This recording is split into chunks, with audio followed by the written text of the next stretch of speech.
Hello everyone, welcome back our YouTube channel Exam Pattern 2.0. So this is Rohit Kumar.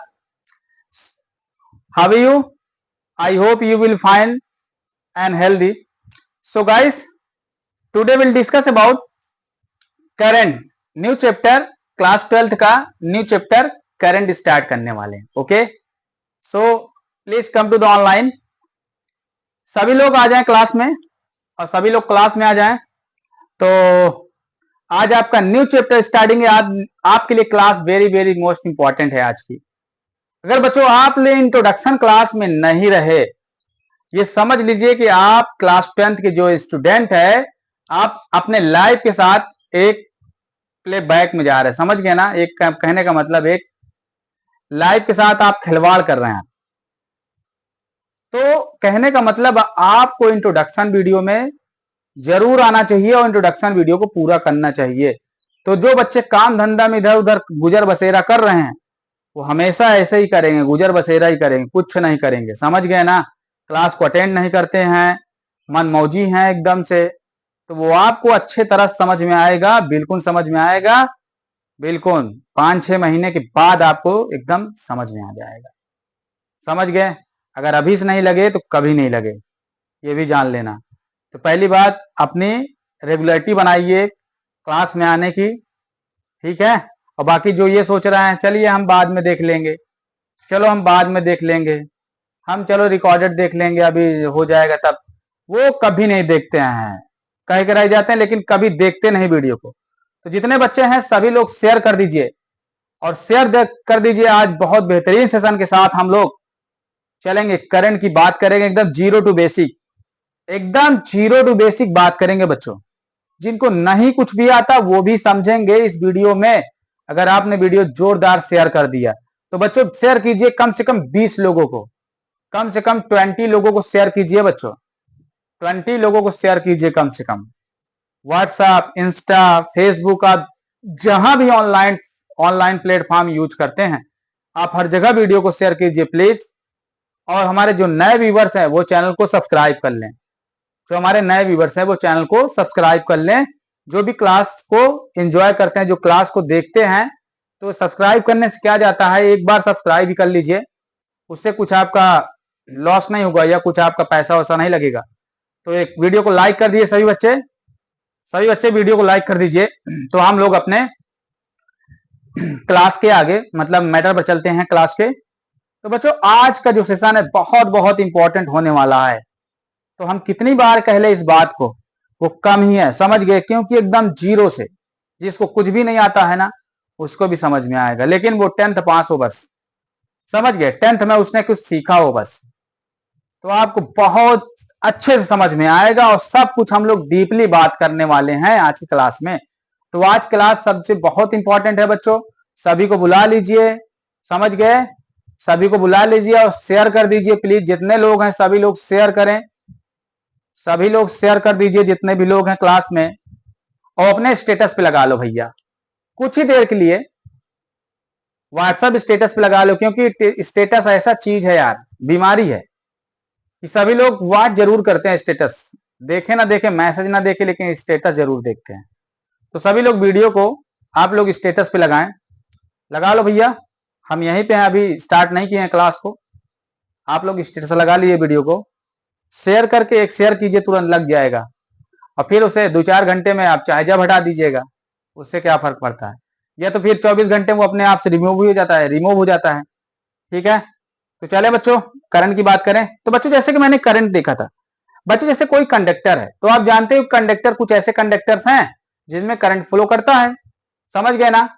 अगर सबसे ज्यादा, हाँ, तो जिसमें करंट फ्लो करती है वो कंडक्टर होता है. तो बच्चों आप सभी लोग जानते हैं, इतनी बात तो आप सभी लोग समझ रहे हैं. और जो सभी लोग समझ रहे हैं तो कंडक्टर से भी आप लोग जानते हैं क्या होता है. ठीक है? तो बच्चों किसी भी चालक पदार्थ में, कंडक्टर्स में फिर इलेक्ट्रॉन पहले से होता है कि नहीं बच्चों? जब उसमें बैटरी से कनेक्ट किया जाता है या करंट से कनेक्ट किया जाता है, तो इलेक्ट्रॉन क्या करते हैं, मूव करने लगते हैं. है कि ना भाई?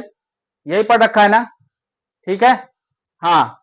तो इलेक्ट्रॉन जब मूव करते हैं तो उसमें करंट प्रोड्यूस होती है. इलेक्ट्रॉन जब मूव करता है, इलेक्ट्रॉन जब फ्लो करते हैं चलते हैं तो उसमें क्या होता है, करंट प्रोड्यूस होती है, करंट उत्पन्न होती है। सही बात है कि नहीं, करंट उत्पन्न होती है। जो चार्ज है, charge flow of charge, rate of flow of charge, इसी को हम लोग करंट कहते हैं। क्यों भैया, सही है ना, rate of flow of charge, इसी को हम लोग करंट कहते हैं। तो भैया rate of flow of charge का मतलब क्या होता है, हाँ, इलेक्ट्रॉन की प्रवाह दर को हम लोग विद्युत धारा कहते हैं। यही पढ़े हो ना, इलेक्ट्रॉन की प्रवाह की दर को, तो हम भी तो वही कह रहे हैं। Rate of flow of charge को हम लोग क्या कहते हैं, इलेक्ट्रिसिटी कहते हैं। तो बिल्कुल सही बात है कि यार, एकदम सही बात है। तो बच्चों की जैसे हमने देखा था कि चार्ज का जो चार्ज फ्लो करता है, जो चार्ज का जो डायरेक्शन होता है, जैसे कोई मान लीजिए कंडक्टर है, ठीक है ना, कोई कंडक्टर है, जब इलेक्ट्रॉन मूव करता है, मान लीजिए इलेक्ट्रॉन एक v वेलोसिटी से मूव करता है बच्चा, तो एक पार्टिकुलर डायरेक्शन में, सही बात है कि नहीं, एक पार्टिकुलर डायरेक्शन में मूव करता है। ठीक है बच्चा, जैसे अगर हम कहें कि आपका जो करंट है, ठीक है ना, जो करंट है, करंट की flow of direction of flow current, direction of flow current, तो भैया जो करंट की डायरेक्शन है, आप अच्छी तरह से जानते हो बच्चा कि सर करंट का डायरेक्शन जो है वो प्लस से माइनस की तरफ होती है। करंट का डायरेक्शन सर प्लस से माइनस की तरफ होती है। यस सर, बिल्कुल सही बात है। इसका मतलब करंट की डायरेक्शन अगर प्लस से माइनस की तरफ होती है तो करंट हमेशा, current always in opposite direction to the electron. समझ गए ना, फ्लो ऑफ इलेक्ट्रॉन, समझ गए। तो कहने का मतलब यह है कि करंट हमेशा इलेक्ट्रॉनों के चलने के विपरीत दिशा में फ्लो करती है, इलेक्ट्रॉनों के अपोजिट डायरेक्शन में करंट फ्लो करती है। यानी जिस तरफ इलेक्ट्रॉन मूव करते हैं उसके एकदम अपोजिट डायरेक्शन में करंट फ्लो करता है। समझ गए बच्चों। तो इलेक्ट्रॉन होगा किसी भी चालक पदार्थ में तभी करंट फ्लो करेगी, अन्यथा करंट फ्लो नहीं करेगा। समझ गए बच्चों, ठीक है। तो कहने का मतलब यह है प्यारे बच्चों कि इसका मतलब जो इलेक्ट्रॉन है वो इस तरफ मूव कर रहा होगा और करंट इस तरफ मूव कर रहा होगा। तो सही बात है ना। तो आपने सीखा कि हम लोग यहां क्या पढ़ रहे हैं, direction of the flow current और direction of the charge, flow charge. तो बच्चों इसमें दो चीज हम लोग देख लिए हैं कि हमको पता तो चला ना कम से कम। तो भैया जो चार्ज फ्लो होगा वो माइनस से प्लस की तरफ, तो चार्ज फ्लो की जो डायरेक्शन है वो माइनस से प्लस की तरफ और करंट की जो डायरेक्शन है वो प्लस से माइनस की तरफ। तो भैया जो करंट फ्लो होता है वो opposite to the current direction. समझ गए, अरे सॉरी, जो चार्ज फ्लो होता है वो opposite to the current direction. समझ गए ना, करंट डायरेक्शन के अपोजिट में चार्ज फ्लो करता है और जब चार्ज फ्लो करता है तो क्या करती है, करंट फ्लो करने लगती है। तो समझ गए बच्चा, प्यारे बच्चों, ठीक है। तो आप लोग समझ गए होंगे, ठीक है, इस चीज को आप लोग समझ गए होंगे। चलिए स्टार्ट करते हैं। तो बच्चा पार्टी हम लोग इलेक्ट्रिसिटी, करंट इलेक्ट्रिसिटी की बात करेंगे, करंट इलेक्ट्रिसिटी की बात करेंगे, ठीक है बच्चा, करंट इलेक्ट्रिसिटी की बात करेंगे। तो भैया करंट इलेक्ट्रिसिटी में सबसे पहले हम चार्ज की बात करेंगे। करंट इलेक्ट्रिसिटी में सबसे पहले हम लोग चार्ज की बात करेंगे। तो बच्चों देखिए चार्ज जब क्या था, यानी चार्ज एक जगह स्टेबल था, यानी चार्ज जब एक जगह स्टेबल था तो उसे हम लोग कहते थे स्थिर वैद्युत बल, है इलेक्ट्रोस्टैटिक, है कि ना बच्चा। जब चार्ज स्टेबल होता है तो हम इसमें क्या पढ़ते हैं, इलेक्ट्रोस्टैटिक पढ़ते हैं। इलेक्ट्रोस्टैटिक में क्या होता है, चार्ज एकदम स्टेबल होता है ना, एक जगह स्थिर होता है, चार्ज स्थिर होता है। सर सही बता रहे हैं, ठीक है। तो कहने का मतलब है कि जो चार्ज है कमाल की चीज है या ना चार्ज? चार्ज एकदम कमाल की चीज है ना भाई, क्या बात है। चार्ज यानी चार्ज का मतलब बच्चों होता है इलेक्ट्रॉन। चार्ज का मतलब इलेक्ट्रॉन होता है। तो बच्चा जब आपका चार्ज मोशन करता है, यानी चार्ज जब रेस्ट में होता है, कैसा होता है? जब आपका चार्ज जो होता है रेस्ट में होता है बच्चा, तो जब चार्ज रेस्ट का मतलब यह है कि उसकी वेलोसिटी, इलेक्ट्रॉन की वेलोसिटी जीरो है। समझ गए? इसका मतलब इलेक्ट्रॉन की वेलोसिटी जीरो है, इलेक्ट्रॉन का वेग जीरो है। और जब वेग जीरो है तो ये स्थिर है, रेस्ट में है। रेस्ट का मतलब ये स्थिर है। समझ गए? तो यहां हम लिखेंगे एट रेस्ट। ठीक है बच्चा, एट रेस्ट पोजीशन। और यहां पे क्या करता है? रनिंग पोजीशन यानी मोशन में होता है। यहां पे वही चार्ज क्या होता है? मोशन में होता है। तो चार्ज की दो प्रकार की प्रॉपर्टी है, एक स्टेबल और एक मोशन। समझ गए बच्चा? ठीक है, तो यहां पे चार्ज क्या है? मोशन में होता है। यहां पे चार्ज मोशन में है, यहां पे चार्ज क्या है? रेस्ट पोजीशन में है। ठीक है, तो सर इतना समझ में, सब प्यारे बच्चों इतना समझ में आया? यस सर, समझ में आया। तो बच्चों जब चार्ज रेस्ट में होता है तो इसे हम कहते हैं इलेक्ट्रोस्टैटिक। इलेक्ट्रोस्टैटिक,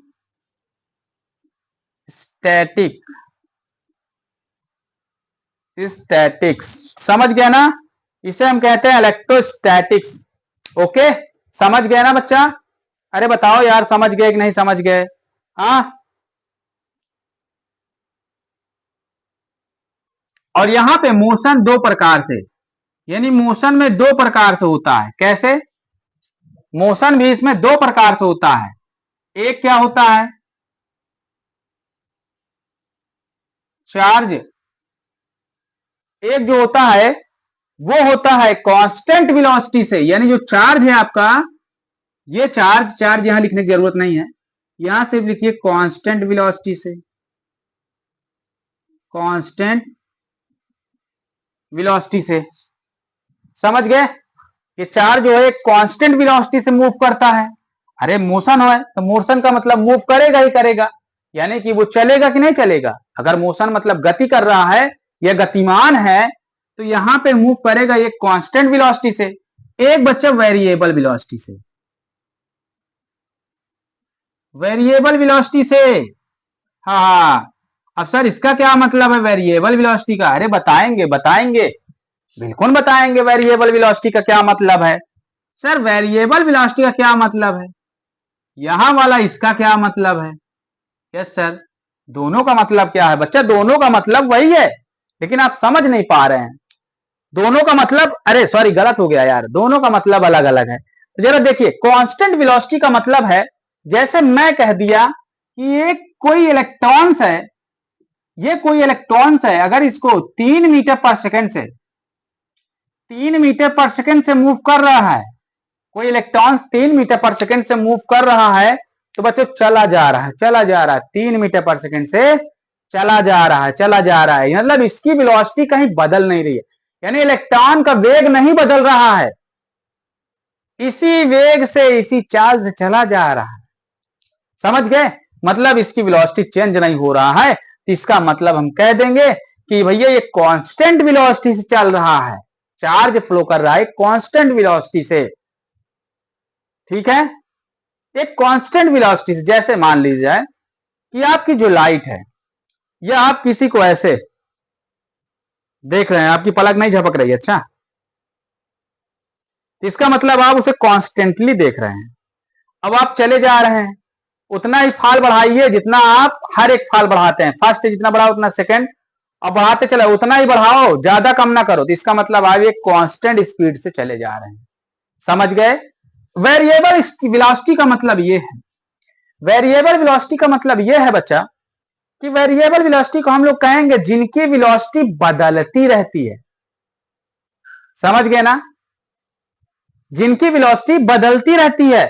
अगर वेलोसिटी बदल रही है तो प्यारे बच्चों इसे कहेंगे एक्सीलरेटेड मोशन। इसे हम क्या कहेंगे? Accelerated motion. तो प्यारे बच्चों इसे हम कहेंगे एक्सीलरेटेड मोशन। तो भैया इसका मतलब जो बॉडी हमारी वो एक्सीलरेट कर रही है। और बच्चों अगर उसमें एक्सीलरेशन है, इस वाले में एक्सीलरेशन नहीं हो सकता क्योंकि वेलोसिटी कांस्टेंट है, और कांस्टेंट वेलोसिटी में एक्सीलरेशन जीरो होता है। समझ गए ना, कांस्टेंट वेलोसिटी में एक्सीलरेशन जीरो होता है। लेकिन क्या है कि वेरिएबल वेलोसिटी में एक्सीलरेशन जीरो नहीं होता है। समझ गए बच्चों? हाँ, उसमें एक्सीलरेटेड मोशन होगा ही होगा। समझ गए बच्चों? एक्सीलरेशन का मतलब जिसमें वेलोसिटी चेंज होती रहती है, कभी 3 मीटर पर सेकंड से गया, फिर 4 से, फिर 5 से, फिर 6 से, ऐसे करके। मतलब अगर वेलोसिटी बढ़ रही है तो एक्सीलरेशन पॉजिटिव है, अगर वेलोसिटी घट रही है तो एक्सीलरेशन निगेटिव है। समझ गए? और वेलोसिटी नहीं चेंज हो रही है तो एक्सीलरेशन हाँ जीरो है।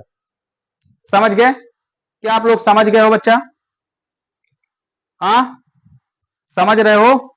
इसका मतलब यही हुआ कि वेरिएबल वेलोसिटी का मतलब कि चार्ज जो है, जो इलेक्ट्रॉन है, इलेक्ट्रॉन अपना, यानी कि मैं यहां लिख दे रहा हूं कि इस वेरिएबल वेलोसिटी का मतलब यह हुआ बच्चा कि इलेक्ट्रॉन जो है अपना मैग्नीट्यूड, मैग्नीट्यूड प्लस अपनी डायरेक्शन को चेंज कर रहा है। समझ गए बच्चों? वेरिएबल वेलोसिटी का मतलब कि इलेक्ट्रॉन अपना मैग्नीट्यूड और डायरेक्शन को चेंज कर रहा है, और मैग्नीट्यूड डायरेक्शन चेंज हुआ तो समझ लीजिए एक्सीलरेटेड मोशन होगा 100%। समझ गए बच्चों? क्या आपके समझ में आ गया? ठीक है। और जब कभी ऐसा होता है, जब कभी एक्सीलरेटेड मोशन होता है, चार्ज का एक्सीलरेटेड मोशन होता है भैया, इलेक्ट्रॉनों की एक्सीलरेटेड मोशन होता है, तो बच्चा इसे हम कहते हैं मैग्नेटिज्म इन्वॉल्व हो जाता है। इसी में मैग्नेटिज्म इन्वॉल्व हो जाता है। समझ गए? जब कभी ऐसा होता है तो उसी में मैग्नेटिज्म भी इन्वॉल्व हो जाता है। तो आप लोग समझ जाओ भाई, आप लोग समझ जाओ। तो इसे हम कहते हैं इलेक्ट्रोमैग्नेटिज्म। इलेक्ट्रोमैग्नेटिज्म समझ गए बच्चा? हाँ, तो उसी में मैग्नेटिज्म इन्वॉल्व हुआ तो उसको हम कहेंगे इलेक्ट्रोमैग्नेटिज्म। जैसे बच्चों यहां पे इलेक्ट्रोस्टैटिक कहते हैं। समझ गए? स्थिर विद्युत बल, उसे हम यहां पे इलेक्ट्रोमैग्नेटिज्म कहते हैं। समझ गए? समझ गए? चुंबकीय बल, ठीक है, स्थिर विद्युत बल, वैसे उधर गतिमान चुंबकीय बल। ठीक है बच्चों, गतिमान आवेश। ठीक है, अरे बता दो, अब तो समझ में आ गया भैया। अब तो बता दो कि सर समझ में आ गया, यस सर समझ गए हैं कि ये क्या मैटर था। तो भैया ये सब समझाने के लिए था भाई, मैंने समझा दिया है कि हम लोग कहाँ जा रहे हैं, कहाँ घुस रहे हैं, इंटर कर रहे हैं। समझ गए कि क्या उसका मतलब है, उस चैप्टर का क्या मायने हैं, क्या मतलब है, यही सब हमने समझाया।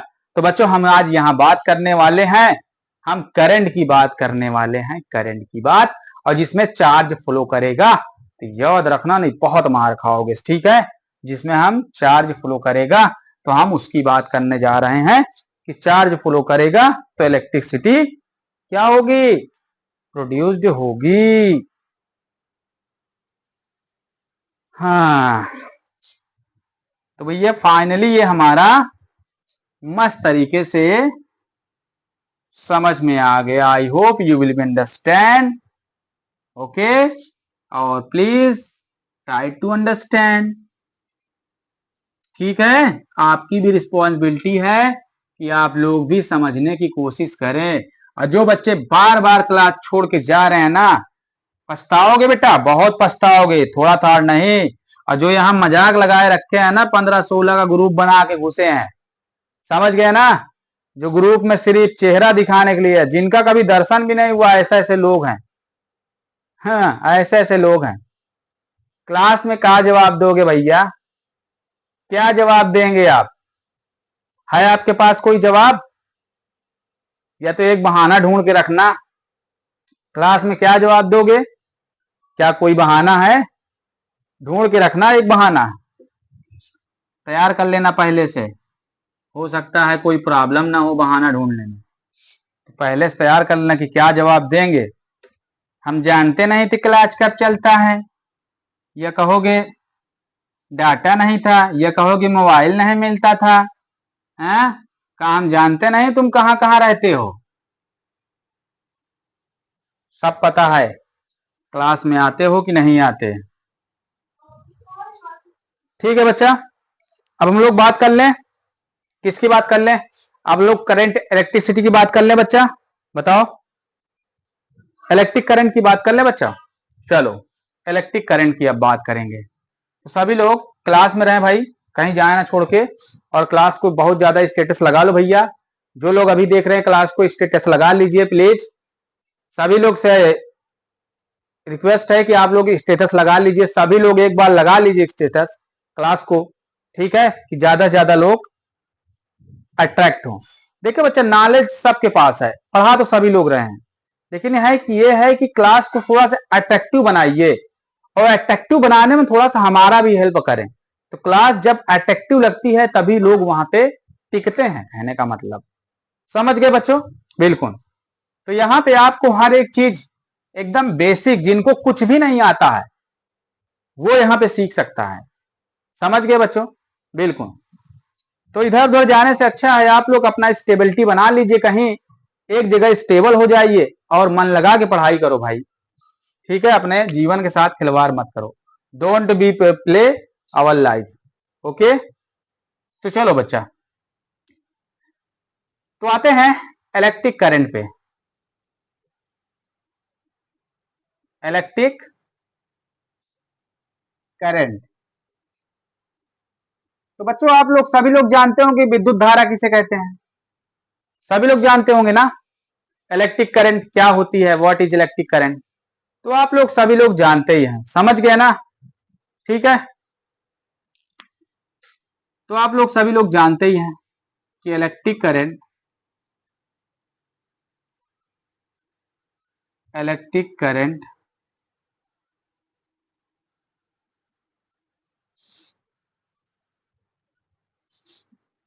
Rate of flow, rate of flow of charge,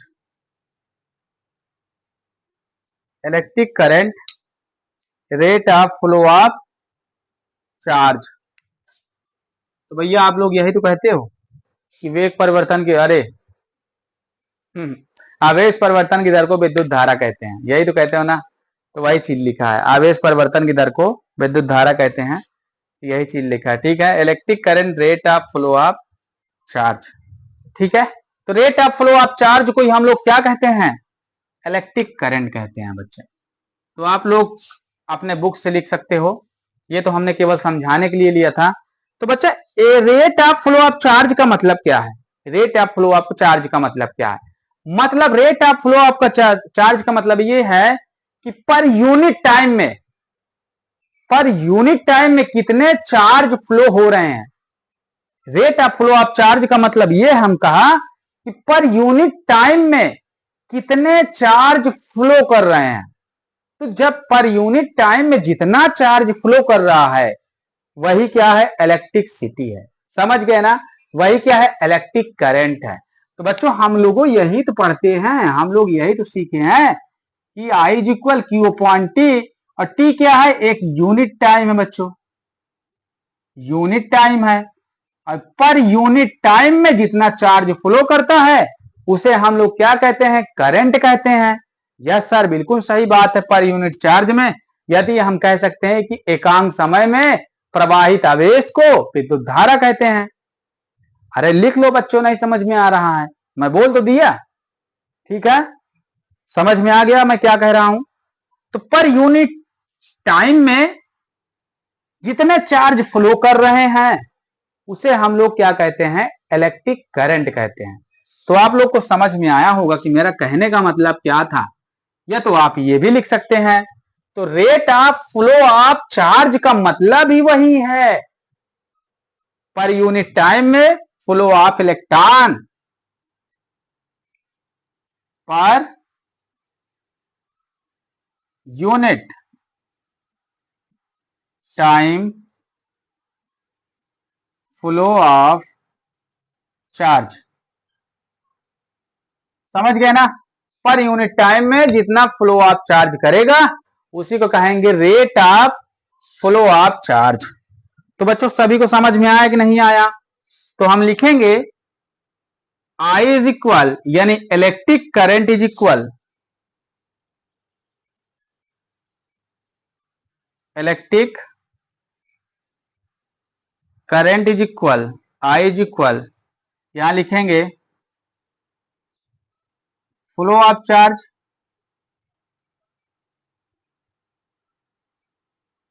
upon second time. क्यों भैया? अपॉन टाइम होता है ना?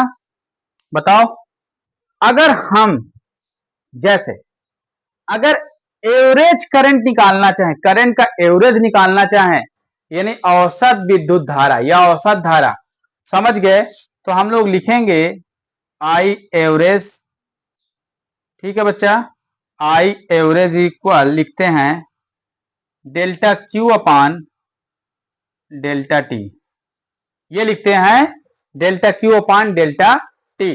तो यहां ये भी लिख सकते हैं क्यू बाई टी। तो बच्चों ये भी लिख सकते हैं बिल्कुल। अरे बताओ यहां सर लिख सकते हैं कि नहीं लिख सकते? तो बिल्कुल सर लिख सकते हैं। तो I average equal delta Q upon delta T. तो सही बात है कि नहीं सही बात बच्चा? क्या हम इतना लिख सकते हैं? अगर बच्चों हमको एक छोटे से टाइम इंटरवल में अगर हम करंट फाइंड करना चाहते हैं, एक छोटे से टाइम इंटरवल के लिए, समझ गए ना? अगर हम एक छोटे से टाइम इंटरवल की बात कर रहे हैं, तो अगर हम करंट फाइंड करना चाहें तो बच्चों वहां पे इंस्टेंटेनियस,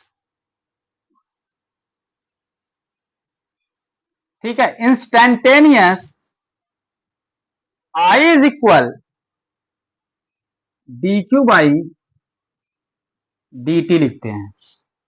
इंस्टेंटेनियस इसे कहेंगे तात्क्षणिक विद्युत धारा, तात्क्षणिक धारा कहते हैं इसे। तो बच्चों I instantaneous is equal d q upon d t, और इसका हम बहुत यूज करने वाले हैं। अभी देखना मजेदार तरीके से, बहुत बढ़िया से यूज करने वाले हैं। यानी किसी एक पार्टिकुलर पॉइंट पे अगर हमें करंट चाहिए तो D q upon d T. तो आप लोग समझ गए हैं कि एक छोटे से टाइम इंटरवल के लिए अगर हम करंट फाइंड करना चाहते हैं तो D T upon D Q लगाएंगे। जैसे मैं बता रहा हूं, समझा रहा है।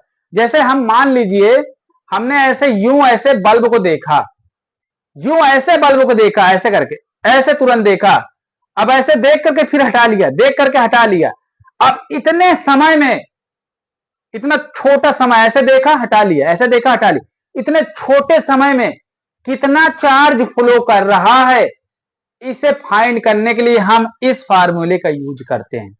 अब तो समझ गए हो, इसी में मैं बोला कि एक छोटे से टाइम इंटरवल के लिए हम इस फार्मूले को यूज करते हैं या यूज में लाते हैं।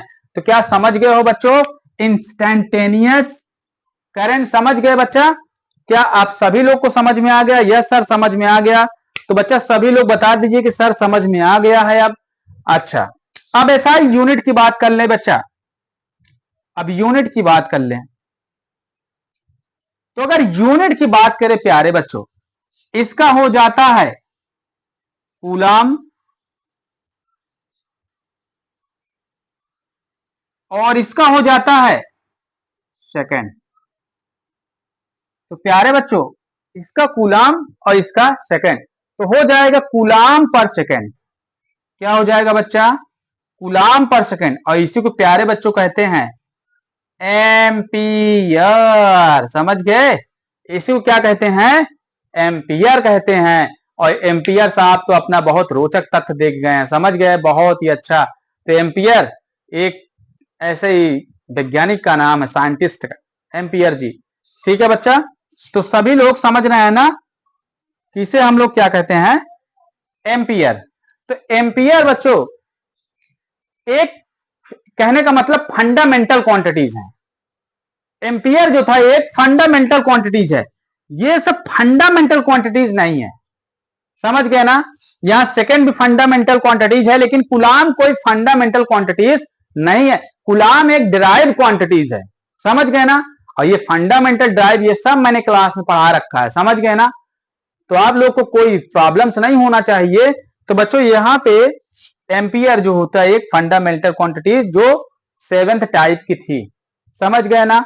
चलो आगे बात कर लेते हैं। तो बच्चों ये यहाँ यूनिट की बात हो गई है, अब हमारे यूनिट की बात तो हो गई है, तो चलो यूनिट की बात हो गई है, अब हम लोग यूनिट की बात कर लिए, फार्मूले की बात कर लिए, यार सभी बात तो कर चुके हैं, लेकिन सर अब थोड़ा से क्वांटिटी की बात कर लेते हैं कि ये कैसी क्वांटिटीज है। बेस्ड आप डायरेक्शन देखे तो ये कैसी क्वांटिटीज है, स्केलर है ये वेक्टर, तो थोड़ा सा उसमें बहुत बड़ी डिबेट है, समझ गए ना, बहुत बड़ी डिबेट है उसमें स्केलर वेक्टर के लिए। तो चलिए उसको भी सॉल्व कर लिया जाए, और आज आपको दिखा दिया जाए कि करंट, और हो सकता है आप जानते भी हो, कोई बड़ी बात नहीं है जानना किसी के लिए, ये सब जानना किसी बड़ी बात नहीं है, लेकिन क्या है कि बच्चों जैसे गांव में बहुत कम लोग बताते हैं, समझ गए ना। हाँ, और सिटी में तो बाकी हर जगह की बात नहीं कर सकते हैं, तो हमारा काम है एकदम फुल नॉलेज देना, ठीक है। आपको मालूम है तो बहुत अच्छी बात है, बहुत अच्छी बात है, अगर आपको पता है पहले से तो ये बहुत अच्छी बात है, समझ गए ना, आपके लिए भी और आपसे दोस्त यार के लिए भी। ठीक है बच्चों, चलें आप, चलें आप, बताइए सभी लोग क्या समझ में आ गया जो हमने समझाया बच्चों, आपको समझ में आया, एक पार्ट भी समझ में आ गया ना, तो बहुत अच्छी चीज हो जाएगी। तो बच्चों मैं बता दे रहा हूं, देखिए करंट को हम लोग, देखिए करंट को हमें अभी अभी हमने बताया कि करंट में एक मैग्नीट्यूड है, डायरेक्शन भी है, करंट में मैग्नीट्यूड है और डायरेक्शन भी है, दोनों चीज है उसके पास। और मैंने ये बताया था कि आप लोग जरा याद कीजिए अपना प्रीवियस क्लास याद कीजिए, प्रीवियस क्लास में आपको पढ़ाया गया था कि जो स्केलर होती हैं, जो स्केलर क्वांटिटीज होती हैं, क्यों बच्चा, जो स्केलर क्वांटिटी होती है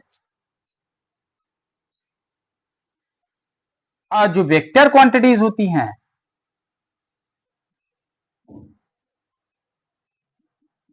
सही बात है ना, सिखाया गया था पढ़ाया गया था 9th में। तो बच्चों जो वेक्टर स्केलर क्वांटिटीज है उसके पास only one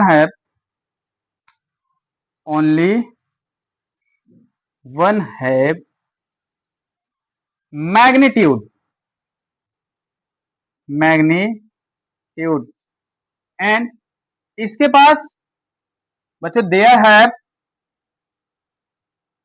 magnitude and direction, सही बात है ना। तो बच्चों वेक्टर क्वांटिटीज के पास मैग्नीट्यूड और डायरेक्शन दोनों होता है, लेकिन कि स्केलर क्वांटिटीज के लिए ओनली वन है मैग्नीट्यूड, केवल मैग्नीट्यूड होगा इसके पास, लेकिन इसके पास मैग्नीट्यूड डायरेक्शन दोनों है। लेकिन बच्चों बड़ी अच्छी बात है, बड़ा मतलब बड़ा सोचने वाली सरप्राइज वाली बात है कि बच्चों इसके पास मैग्नीट्यूड डायरेक्शन के बाद भी करंट स्केलर क्यों मानी जाती, वेक्टर क्यों नहीं मानी जाती।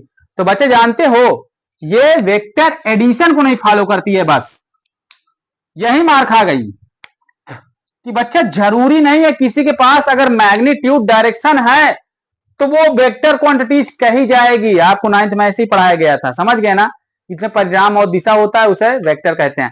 तो जरूरी नहीं है कि जिसके पास वेक्टर यानी मैग्नीट्यूड और डायरेक्शन है, ओनली मैग्नीट्यूड डायरेक्शन से आप उसे वेक्टर क्वांटिटीज मानेंगे, ऐसा जरूरी नहीं है, ऐसा जरूरी नहीं है, समझ गए ना।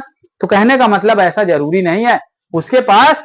अब देखिए तीनों चीज को फॉलो करना चाहिए, यानी उसके पास ये भी होना चाहिए, ये भी होना चाहिए और ये भी होना चाहिए, फॉलो वेक्टर एडिशन। अगर वो वेक्टर एडिशन को फॉलो करता है वेक्टर, अगर वेक्टर ऑफ एडिशन को फॉलो करता है बच्चा, तो इसका मतलब हम कह सकते हैं कि वेक्टर रूल्स को फॉलो करता है, तो उसे हम कह सकते हैं कि वो वेक्टर क्वांटिटीज है। अन्यथा नहीं है, नहीं है, नहीं है। अगर स्केलर रूल को फॉलो करता है तो करंट जो है आपका बच्चा वो स्केलर एड रूल को फॉलो करता है। करंट जो है बच्चा आपका वो स्केलर रूल को फॉलो करता है, वेक्टर रूल को फॉलो नहीं करता है। तो समझ गए प्यारे बच्चों? बताओ, ये वेक्टर लॉ को फॉलो करता है, ये स्केलर लॉ को फॉलो करता है। ठीक है बच्चा? तो करंट आपका स्केलर लॉ को फॉलो करता है, वेक्टर लॉ को फॉलो नहीं करता। करंट यहीं से मार खा गया और यहीं से मार खाया तो तुरंत इधर आ गया, और इसीलिए करंट को स्केलर क्वांटिटीज कहने लगे हम लोग। ठीक है? तो हम लोग देखेंगे भी कि कैसे सर क्या कहना चाह रहे हैं, तो इस चीज को हम डिटेल्स में देखेंगे। ठीक है बच्चा? इस चीज को हम लोग डिटेल्स में देखेंगे। ठीक है? तो चले देख लेते हैं इस चीज को डिटेल्स में कि सर आप क्या कहना चाहते हैं और क्या मतलब है आपका कहने का। ठीक है? तो ये चीज भी हम लोग देख ही लेते हैं कि आप क्या कहना चाहते हैं। चलिए अब आगे हम लोग देखेंगे कि ये वेक्टर क्यों नहीं है और स्केलर क्यों है। ये चीज देखेंगे कि वेक्टर क्यों नहीं है और स्केलर है तो क्यों है। चलिए, ये चीज शायद मैंने आपको एक बार बताया भी था। जो हमारे प्यारे प्यारे बच्चे हैं जो ये सब चीज जान ही नहीं पाते हैं, कहने का मतलब कहीं ना कहीं उनको पढ़ाया ही नहीं जाता है, तो जान ही नहीं पाते हैं। हमेशा बस एक रट्टा मारे रहते हैं, सब लोग क्लास में बता देते हैं यह अदिश राशि है, समझ गए ना।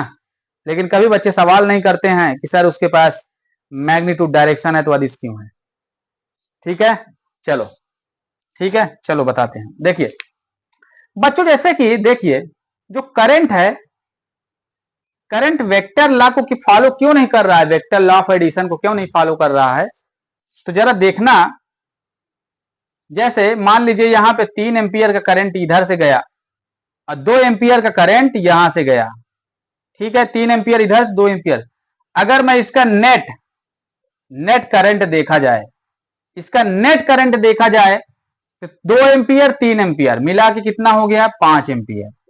सर 5 एम्पियर का करंट इधर जा रहा है, नेट ये आ रहा है, समझ गए? नेट ये आ रहा है।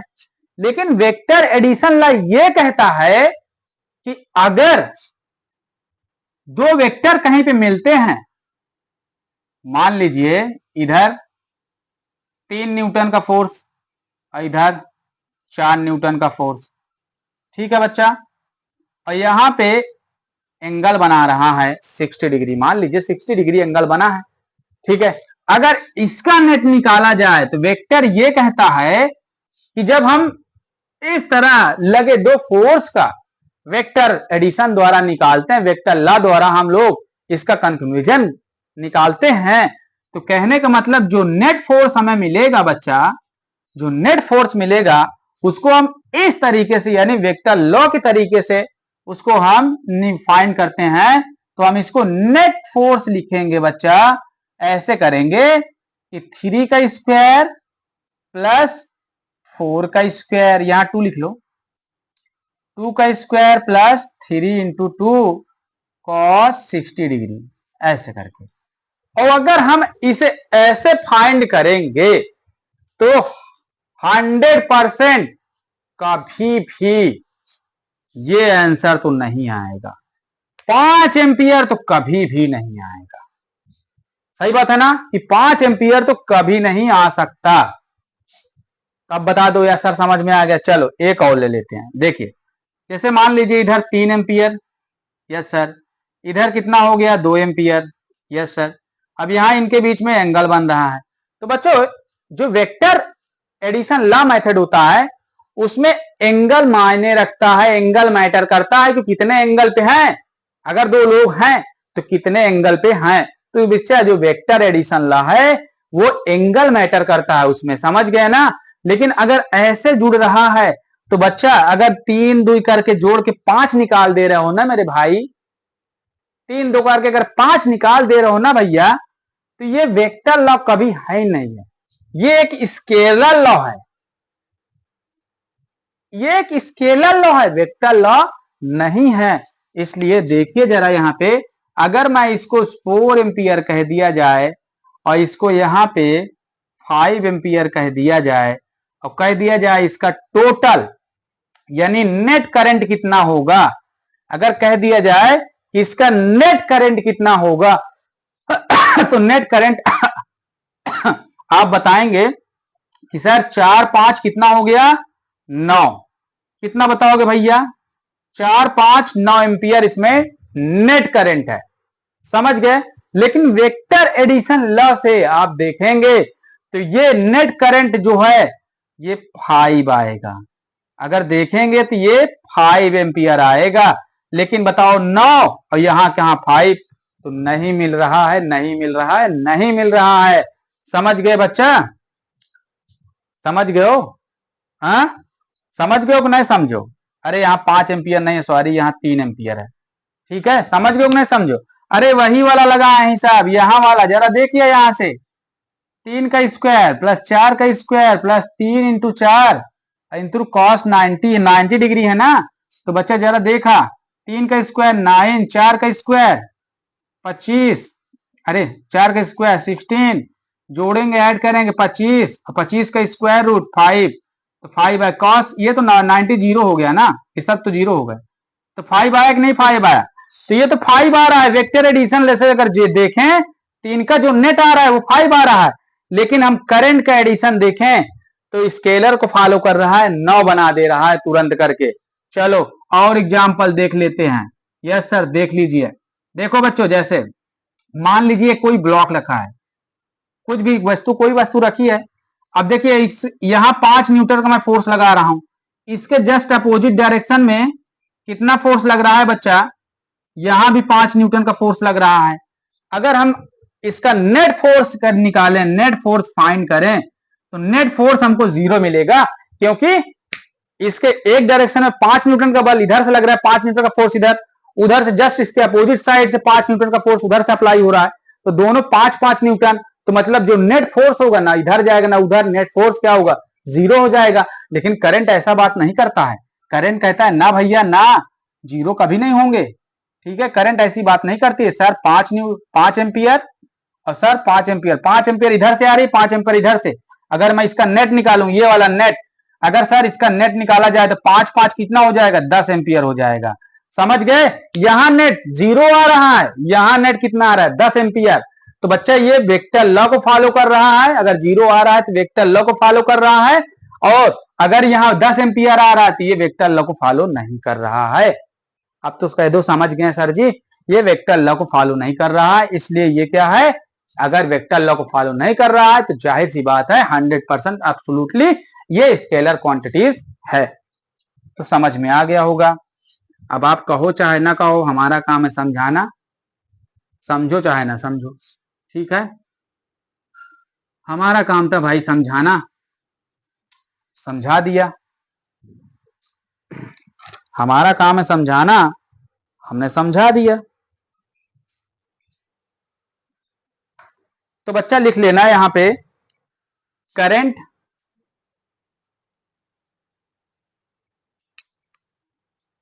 current does not follow of vector law of addition, vector law of addition, ठीक है, करंट लॉ ऑफ एडिशन का मतलब कि vector does not follow law of addition, current adds up like, current adds up like scalar, scalar quantity, scalar quantity. ठीक है बच्चा, आप समझ गए हो ना? अरे बता दो। यस सर अब समझ गए हैं, यस सर अब समझ गए हैं, यस सर अब समझ गए हैं। तो चलिए, अगर आप समझ गए हैं तो बहुत अच्छी बात है। अब एक क्वेश्चन ले लें तो फिर से मजा आ जाए, क्लास में चार चांद लग जाए, क्वेश्चन हल कर लें तो प्यारे बच्चों, ये रहा क्वेश्चन।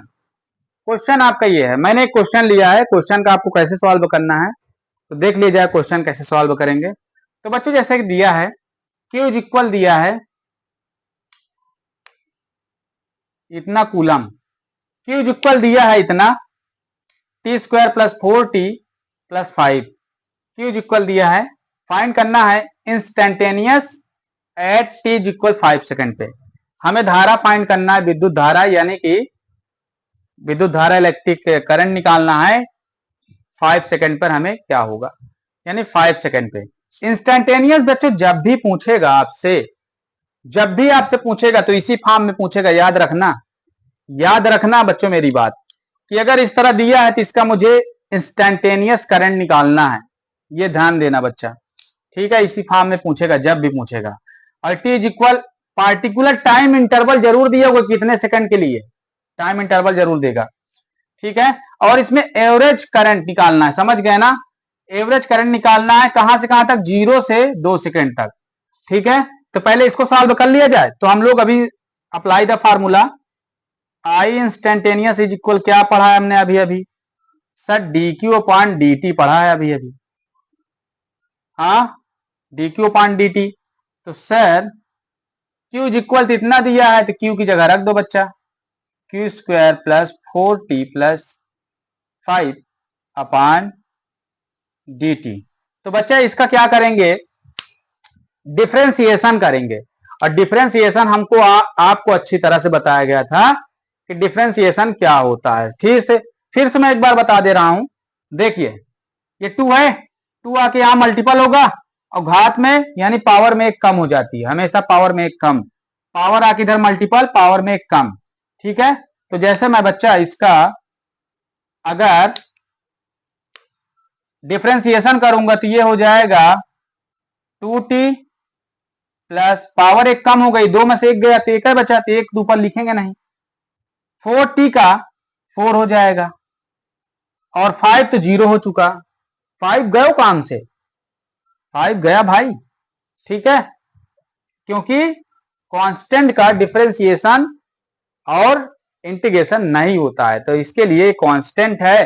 कांस्टेंट क्योंकि कि देखिए डिफरेंशिएशन उसी का होता है, जैसे ये क्वांटिटीज और ये क्वांटिटीज मिलना चाहिए, टी टी टी टी, जिसके पास है उसी का डिफरेंशिएशन, उसी का इंटीग्रेशन नहीं है, उसके लिए वो कांस्टेंट बन जाता है और बाहर कांस्टेंट वैल्यू बाहर हो जाती है।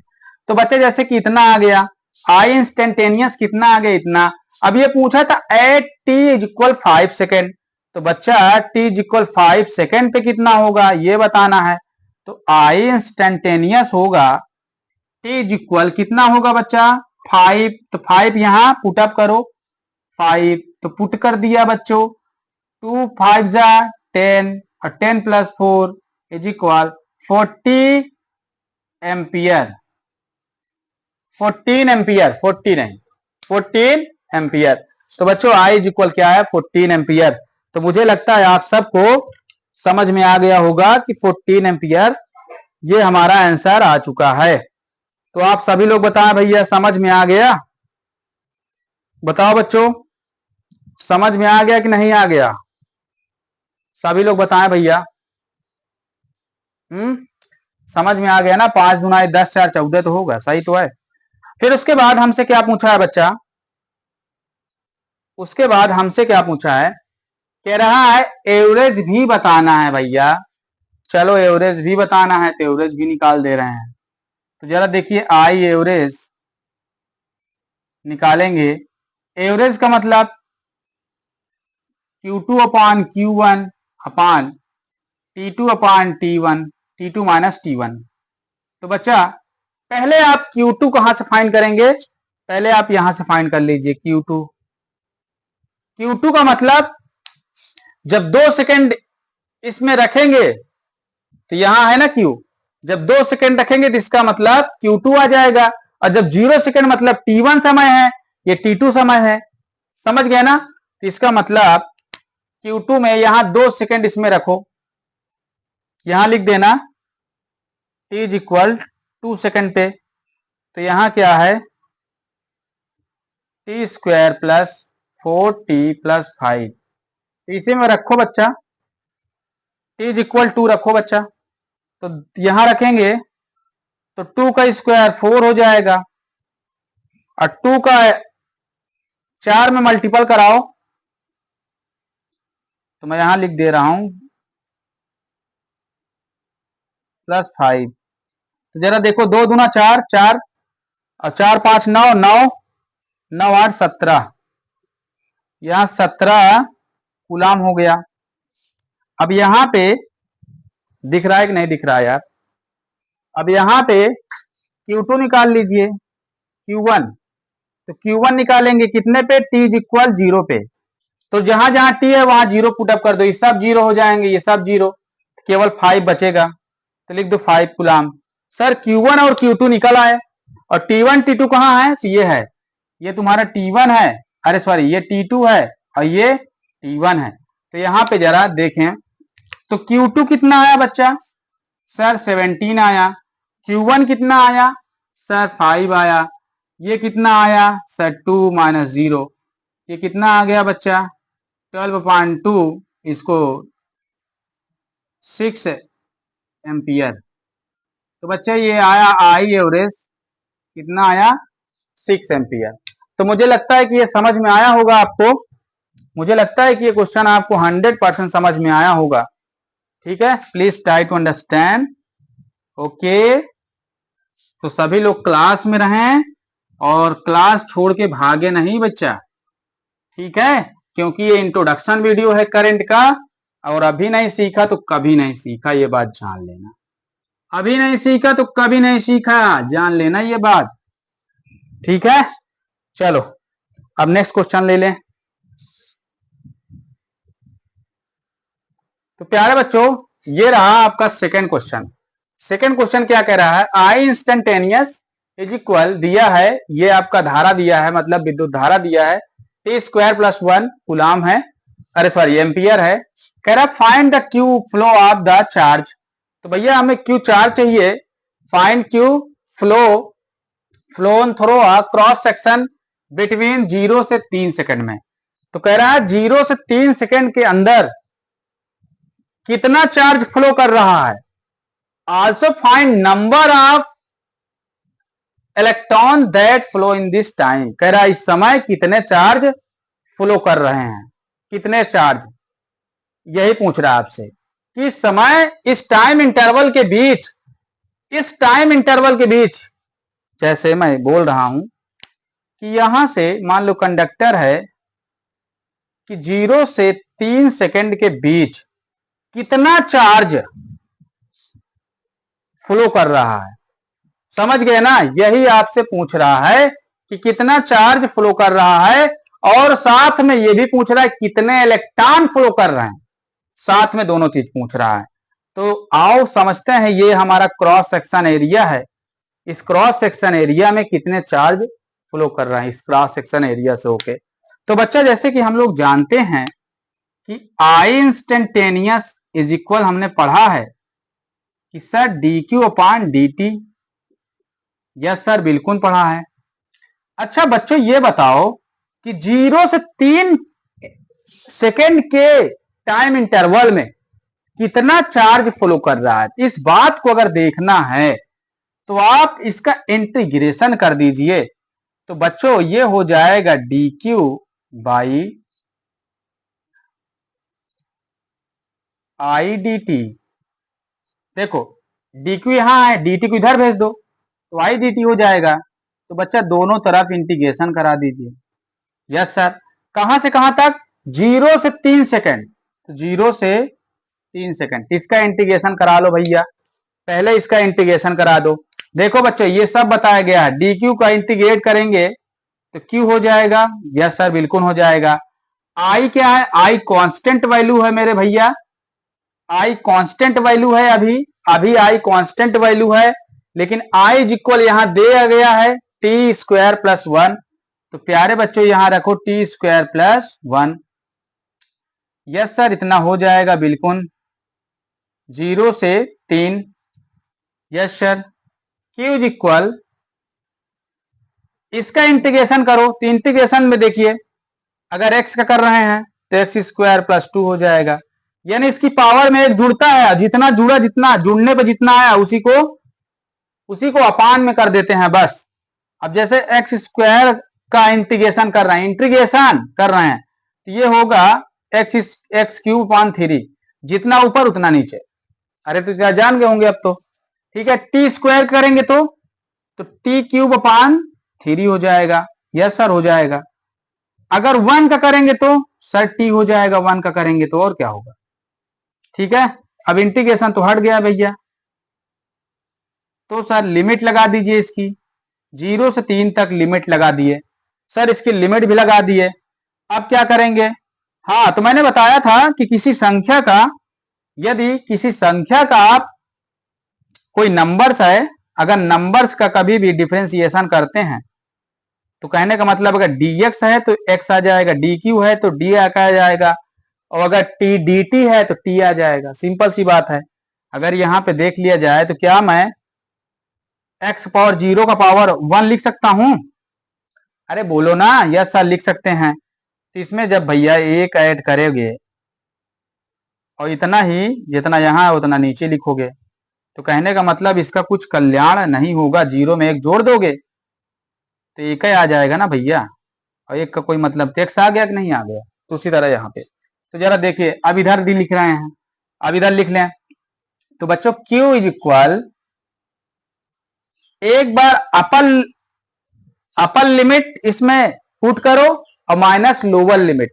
तो अपर लिमिट इसमें पुट कीजिए सर, टी की जगह 3 रखो तो 3 का क्यूब बटे 3 और माइनस लोअर लिमिट सर 0।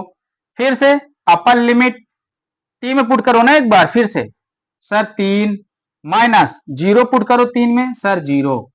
अब ये हो गया। अब इसको सॉल्व करिए, 3 का क्यूब बच्चा, एक 3 से एक 3 उड़ गया, अभी 3 का स्क्वायर कितना हुआ 9 सर, 3 बचा तो 9 3 सर 12 कूलम, सर 12 कूलम आ गया। Q is equal sir 12 coulomb आया। तो बच्चा मेरे क्या मालूम चला कि 0 से 3 सेकंड, 0 से 3 सेकंड के बीच कितना कूलम चार्ज फ्लो किया सर 12 कूलम। 0 से 3 सेकंड के टाइम इंटरवल में 12 कूलम चार्ज फ्लो किया, 12 कूलम चार्ज। अब बताओ यार 0 से 3 सेकंड कितना होता ही है। जैसे ऐसे किया, ऐसे मैंने देखो ऐसे से ऐसे देखा और फिर हटा लिया, ऐसे से देखा फिर हटा लिया, 3 सेकंड हो गया, इतने में 12 कूलम चार्ज फ्लो कर गया। हाँ 12 कूलम चार्ज फ्लो कर गया। अरे यार हद है भैया। हाँ, बताओ यार, बहुत ज्यादा है भाई, ठीक है। कहने का मतलब देखो, 1 कूलम चार्ज में तुम लोग निकाले थे, 1 कूलम में कितना इलेक्ट्रॉन फ्लो करता है, ये तो निकाला था ना तुमने, नहीं निकाला था क्या? हाँ नहीं निकाला था क्या? क्यू बराबर एनी से निकाला था कि नहीं निकाला था? हाँ अरे नहीं निकाले थे, कैसे करके आ रहा था ना यार, 1 कूलम में, 1 कूलम में ऐसे करके नहीं निकाले थे। बताओ ये 1 कूलम में इतना है, 12 कूलम चार्ज फ्लो कर डालता है।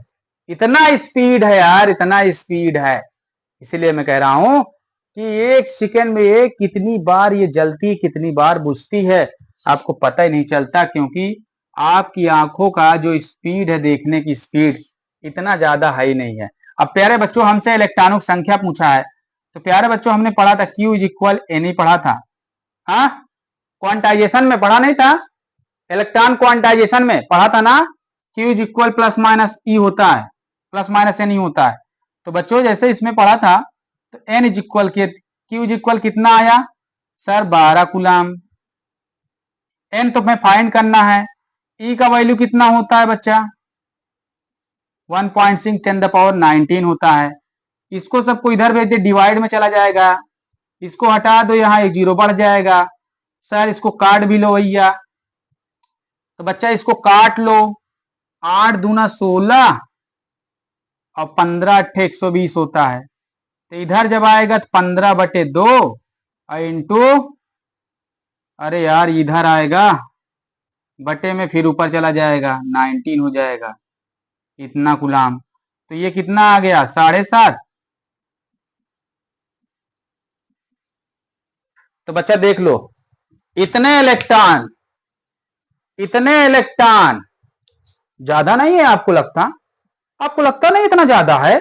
अरे यार इसके पीछे अगर तुम 19 जीरो लगाओगे ना, 19 जीरो, तो कितना ज्यादा इलेक्ट्रॉन हो जाएगा। यानी सिर्फ इतने टाइम इंटरवल में 0 से 3 सेकंड में इतने इलेक्ट्रॉन फ्लो करेगा।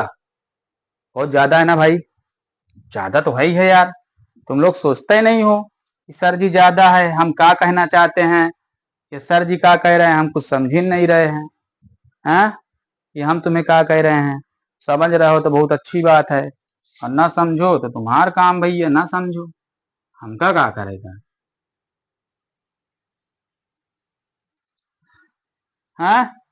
अरे लाला समझ लो, पता नहीं मौका दोबारा आए कि ना आए, क्या समझ लो, हैं? यू समझ लो भैया, ये ना सोचो हम यहाँ से पढ़ ले वहां से पढ़ ले, लेकिन इस तरह पूछ नहीं पाओगे, ना इस तरह कोई समझाएगा। समझ गए? जितना इधर क्लास चलती है इस तरह कोई नहीं समझाएगा। बता दो भैया आ गया समझ में? यस सर हमारे एकदम समझ में आ गया, यस सर हमारे एकदम समझ में आएगा।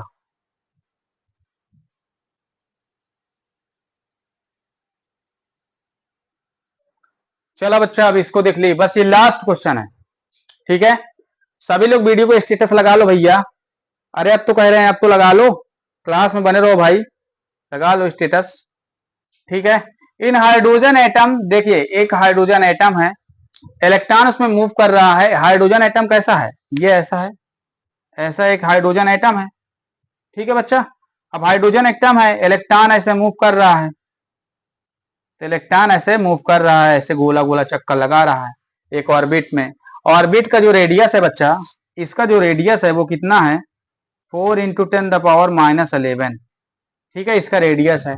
अब कह रहा है विथ अ स्पीड ऑफ इतने मीटर से इलेक्ट्रॉन का जो चक्कर लगा रहा है वो 3.1 इंटू 10⁶, ठीक है?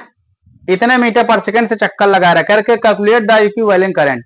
तो भैया कैलकुलेट करना है कि इसमें कितना करंट फ्लो कर रही है, तो यही कैलकुलेट करना है। तो बच्चा जरा देखिए, हम लोग करंट इज इक्वल क्या पढ़ते हैं बच्चा? क्यू अपॉन टी पढ़ते हैं कि नहीं पढ़ते? यस सर, हम लोग current is equal Q upon T पढ़ते हैं। यस सर हम लोग बिल्कुल पढ़ते हैं करंट इज इक्वल, ठीक है? अच्छा बच्चों ये बताओ, हमने क्या कभी पढ़ा था कि समय बराबर दूरी बटे चाल होता है, या चाल बराबर दूरी बटे समय होता है? हाँ सर पढ़े थे, time is equal distance upon time. Time नहीं है, टाइम यहां है तो यहां स्पीड होगा। यस सर पढ़ा था। तो पहले डिस्टेंस देख लो। अगर बच्चों मान लो कि इलेक्ट्रॉन यहां से मूव करना स्टार्ट करेगा सर्कुलर पाथ पे, तो बच्चों जब अभी कोई इलेक्ट्रॉन सर्कुलर पाथ पे मूव करता है तो अपना एक रिवोल्यूशन 2πr चक्कर में लगाता है, समझ गए? एक रिवोल्यूशन 2πr डिस्टेंस कवर करता है, एक रिवोल्यूशन में 2πr डिस्टेंस कवर करता है। तो बच्चों जब एक चक्कर मारेगा तो 2πr हो जाएगा अपान स्पीड को हम लिख दे रहे हैं v। तो बच्चे जो गिवन में क्या है, क्वेश्चन में क्या गिव है, गिवन में स्पीड दी है इलेक्ट्रॉन की 3.14 इंटू 10⁶, और क्या दिया है? रेडियस दिया है r इज इक्वल 4 इंटू 10⁻11, ये दिया है। तो बच्चों t इज इक्वल हमारा कितना आ गया? 2πr अपान v। अरे बोलो कि हाँ कि ना? Yes sir. तो यहां पे हम इसको पुटअप कर देंगे, t की इक्वल क्या? 2πr अपान v। तो q इज इक्वल, क्यों बच्चा यहाँ पे एक इलेक्ट्रॉन की बात हो रही है, हाँ एक कूलाम है कि नहीं बच्चा? बताओ यार, तुम लोग बताते नहीं क्यों भैया? सही बात है कि ना। तो यहां से जैसे एक इलेक्ट्रॉन की बात हुई, एक इलेक्ट्रॉन पे चार्ज कितना है सर? चार्ज तो इतना है। अच्छा, अब यहां क्या रखेंगे? 2 पाई, पाई की वैल्यू रख दो। अच्छा रख दो पहले इसको, 2 पाई r/v। अच्छा फिर से एक बार लिख लो, 1.6 इंटू 10⁻⁻19। v ऊपर जाएगा ना मेरे प्यारे बच्चों, जब v ऊपर जाएगा तो v की वैल्यू दी है 3.14 इंटू 10⁻6 अपान, ये v ऊपर चला गया। अच्छा 2 पाई r, पाई की वैल्यू 3.14, r की वैल्यू कितना दिया है? 4 इंटू 10⁻11 दिया है, ये दिया है। ठीक है, अब सब काटा पीटी मचा दो, आ जाएगा। देखो इससे ये खत्म हो गया, 4 से काटो, 4 दूना 8 हो गया। क्यों प्यारे बच्चों? 4 दूना 8 और 8 दूना 16, तो 0.2 हो गया। इनटू पावर भी कैलकुलेट कर लो, पावर को भी कैलकुलेट करो। देखो ये 11 है, ऊपर जाएगा तो इससे ऐड हो जाएगा पावर का पावर में, तो 11 में 6 ऐड होगा, कितना होगा? 17, और 17 में 19 घटाओ, 17 में 19 घटाओ, 17 से 19 को घटाओ, कितना आएगा? -2। अब बच्चों इसी चीज को हम चाहे इतना लिखा रहने दो, आई इज इक्वल आया ना, चाहे इतना एम्पियर लिखा रहने दो तब भी सही है, और चाहे इसको दशमलव को यानी पॉइंट को और धर ले आओ, घात हटा दो यहां से पावर, ये हो जाएगा। चाहे ऐसे लिख दीजिए, दोनों सही है, चाहे ऐसे लिख दीजिए चाहे ऐसे लिख दीजिए। तो कितना एम्पियर आया बच्चा? इतना एम्पियर करंट आया। तो यही पूछा था, कैलकुलेट द इक्विवेलेंट करंट कितना होगा। तो भैया हाइड्रोजन एटम में इतना करंट होगा, हाइड्रोजन एटम में इतना करंट होगा। तो मुझे लगता है कि ये बात आपको समझ में आया है। तो सभी लोग प्यारे बच्चों वीडियो को शेयर कर दीजिएगा, और आप लोग जो कक्षा 12th वाले मेरे प्यारे बच्चे हैं, वो वीडियो को जाने से पहले आप लोग कमेंट्स कर दीजिएगा, खूब अच्छे अच्छे कमेंट्स आप लिखिए, सोच विचार कुछ अपना यार। देखिए कमेंट्स करने से ये पता चलता है क्लास कैसी है, क्लास कैसी जा रही, क्लास का परफॉर्मेंस पता चलता है कमेंट से। सब लोग कमेंट झांकते हैं, समझ गए? क्लास का परफॉर्मेंस पता चलता है। कोई वीडियो देखने नहीं आता है, क्लास का परफॉर्मेंस ये कमेंट्स पढ़ने। तो आप लोग कमेंट तो कम से कम यार कुछ नहीं कर सकते, कमेंट से कर दिया करो। हाँ, लाइक कर दिया करो, शेयर कर दिया, कमेंट्स भी कर दिया करो प्यारे बच्चों। तो यहाँ जाने के पहले कमेंट्स कर दिए, जो हमारे नए व्यूवर्स है चैनल को सब्सक्राइब कर ले। और कक्षा 12 के बच्चों, आपका रिस्पॉन्सिबिलिटी आप भूल चुके हो। मैंने आपके लिए कितना कुछ किया, कितना कुछ आपको दिया। हम कहाँ पहुंच चुके हैं? विद्युत धारा में पहुंच चुके हैं। आपको कुछ याद है, मालूम है कि हम कहाँ पहुंच चुके हैं? विद्युत धारा आपका चौथा चैप्टर होगा, जरा देख लीजिएगा, समझ गए ना? यहां पहुंच चुके हैं हम लोग। तो प्यारे बच्चों आप लोग वीडियो को शेयर कर दीजिए, और मेरे जो चैनल को आगे सब्सक्राइब कराने में हेल्प कीजिए। तो आप लोग चैनल को सब्सक्राइब करा दो भाई, आगे बढ़ाओगे कि यहीं रहोगे? एक से एक ऐसे लोग, हमें क्या बताऊं, उनका नाम नहीं लेना चाहता, ऐसे ऐसे लोग हैं। बताओ यार, सब्सक्राइब करना जैसे उनको पैसा लग रहा है, पैसा लग रहा है, सब्सक्राइब नहीं कर रहे हैं। बताओ, ऐसे ऐसे लोग यहाँ पड़े हैं, हरे पड़े। ये शर्म की बात है ना यार, है? कहने का मतलब ये है, एक बात जान लो बच्चा, अगर तुम किसी की मदद नहीं किए तो तुम भी कहीं किसी मोड़ पे पक्का फंसोगे, तुम्हारी भी कोई मदद नहीं करेगा, समझे? किसी हेल्प, तुम्हारी भी कोई हेल्प नहीं करेगा, ये भी बात जान लो। ठीक है, चलिए, थैंक यू फॉर वॉचिंग।